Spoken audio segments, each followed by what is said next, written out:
Assalamualaikum warahmatullahi wabarakatuh. Kami dari Universitas Erlangga, Fakultas Vokasi Program Studi Perpajakan, kelompok 10, kami akan mempresentasikan tentang Pancasila Dasar Negara yang hampir terlupakan. Ini dia kelompok kami.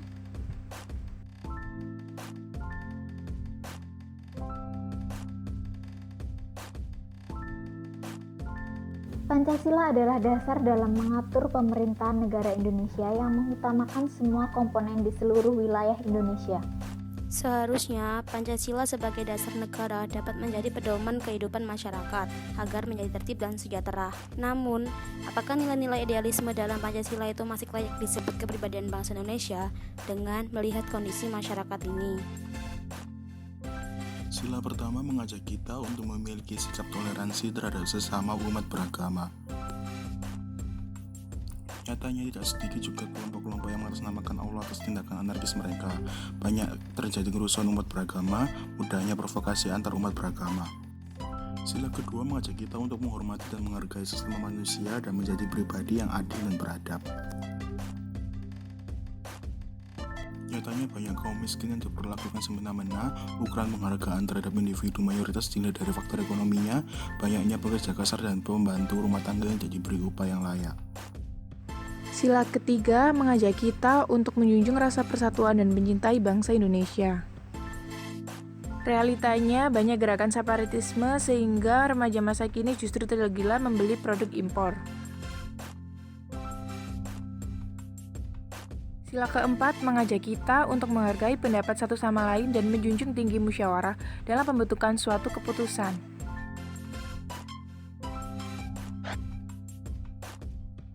Nyatanya tidak sedikit remaja zaman sekarang tidak menghargai keputusan orang tuanya dan hanya memberontak.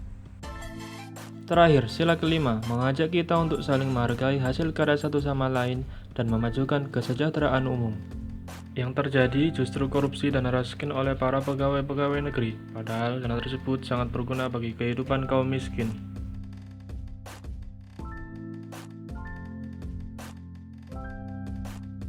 Masalah nyata yang dihadapi Pancasila sebagai dasar negara.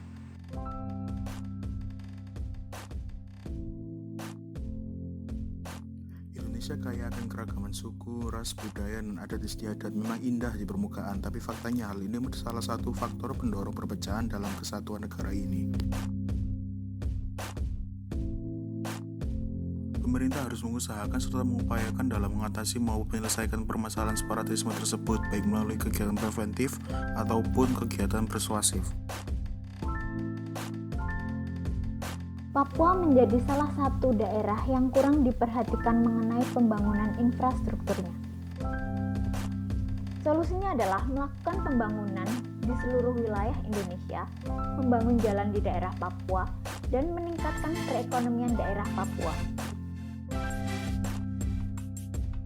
Bom Bali adalah balas dendam para teroris karena dalam kedua peristiwa tersebut banyak umat muslim terbunuh akibat konflik yang terjadi. Latar belakangnya yaitu karena para teroris menganggap bahwa Bali adalah pusat maksiat.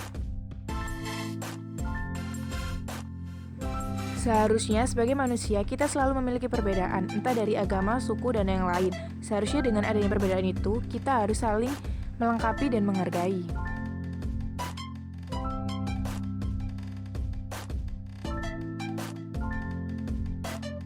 Tawuran pelajar yang melibatkan tindakan kekerasan sudah menjadi sorotan publik yang tidak bisa dianggap sebagai hal ringan.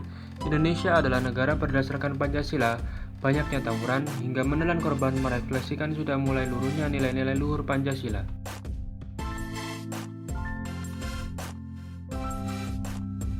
Pelaku diharapkan dapat selektif dalam mencari teman sebaya atau pergrup sehingga dapat berhenti dan tidak mengikuti kegiatan tawuran lagi. Bagi orang tua diharapkan lebih meningkatkan hubungan interpersonal dengan meluangkan waktu bersama anak untuk dapat mengontrol dan mencegah perilaku negatif anak. Ancaman utama dari hoax adalah perpecahan dalam diri masyarakat Indonesia. Bagaimana tidak, propaganda dan hate speech mempengaruhi psikologi seseorang untuk memusuhi orang lain. Pencegahan hoax dapat dilakukan dengan cara mengedukasi para pengguna jejaring sosial. Tujuannya agar masyarakat mampu menjadi konsumen media yang kritis. Terima kasih telah menyaksikan dari materi kelompok kami.